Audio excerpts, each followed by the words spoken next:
G తెలుగులో ప్రసారమవుతున్న serials 28వ వారం urban plus rural కలిపి అంటే ఓవరాల్ మార్కెట్స్లో ఏ సీరియల్కి ఎంత రేటింగ్ వచ్చింది, టాప్ 5లో ఏ సీరియల్స్ ఉన్నాయో చూద్దాం. ఈ వీడియో చివరి వరకు చూడండి. మరి మీ ఫేవరెట్ సీరియల్ ఏంటో కింద కమెంట్ చేయండి.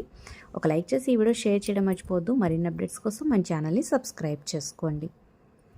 ఇక ఫస్ట్ ప్లేస్లో 7.25తో చామంతి సీరియల్ వచ్చిందనమాట చాలా రోజుల తర్వాత. ఇక సెకండ్ ప్లేస్లో 7.11తో జగదాత్రి సీరియల్. థర్డ్ ప్లేస్లో 7.06తో మేఘ సందేశం ఉంది. ఇక ఫోర్త్ ప్లేస్లో కొత్త సీరియల్ జయం వచ్చేసింది అనమాట 6.42తో ఫోర్త్ ప్లేస్లో. సో ఈ serial launch week TRP ratings అని చెప్పొచ్చు. మరి ఈ సీరియల్ మీకు అనిపించింది కమెంట్ చేయండి. ఇక ఫిఫ్త్ ప్లేస్లో కొనసాగుతుంది లక్ష్మీ నివాసం సీరియల్ 5.77తో. తర్వాత ప్లేస్లో ఉంది కొత్త సీరియల్ ఆటో విజయశాంతి 4.62తో. ఇక అమ్మాయి గారు సీరియల్ 3.71తో సరిపెట్టుకుంది.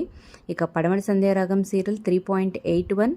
ఇక నిండు నూరేళ్ల సావాసం సీరియల్ 2.41తో అన్ని సీరియల్స్ కన్నా లీస్ట్ రేటింగ్లో లాస్ట్ ప్లేస్లో అయితే కొనసాగుతుంది. ఇక ఆఫ్టర్నూన్ స్లాట్లో నెంబర్ 1గా కొనసాగుతుంది 4.64తో కలవారి కోడలు కనక మహాలక్ష్మి సీరియల్. తర్వాత ప్లేస్లో 4.52తో గుండమ్మ కథ, 4.51 కేవలం 0.01 డిఫరెన్స్ తర్వాత ప్లేస్లో ఉమ్మడి కుటుంబం సీరియల్ అయితే ఉంది. ఇక తర్వాత దీర్ఘ సుమంగళి భవ 4.01తో కొనసాగుతుంది. ఇక ఎన్నాళ్ళలో వేచిన హృదయం సీరియల్ 3.95తో ఉంది. గణన మూడు సీరియల్ 3.44తో సరిపెట్టుకుంది. ఇక ముక్కుబుడక సీరియల్ 3.21తో కొనసాగుతుంది. మరి వీటిల్లో మీ ఫేవరెట్ సీరియల్ ఏంటి కింద కమెంట్ చేయండి. Like, share, subscribe for more video.